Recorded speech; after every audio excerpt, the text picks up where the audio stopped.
رہے گا یوں ہی ان کا چرچے دی آواز کم از کم فضل احمد چشتی تک جانی چاہیے.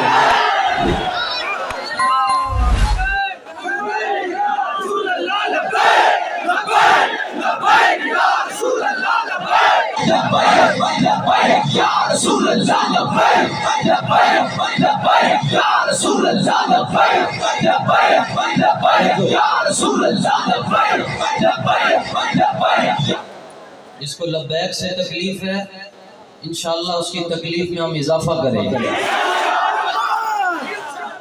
کہتا ہے لبیک والے منافق ہو. میں نے کہا شیشہ دیکھو تمہیں جواب خود مل جائے گا. زیادہ باتیں میں نہیں کرتا. اعلیٰ حضرت نے فتاوی رضویہ شریف میں لکھا ہے ساز عو می کنر ومحلور می فشانا. وہاں کتیاں دا کام ہوتا ہے بھونکنا.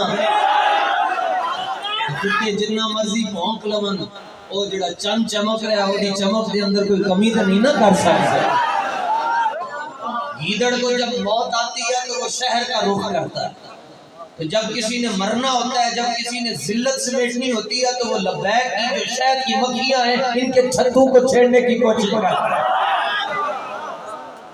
مچھل سے پوریاں کر لے پھر ساڑھے نال گل کری.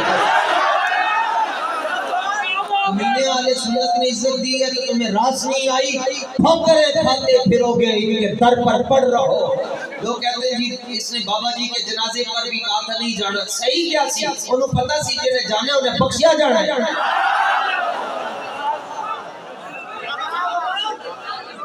پتا سی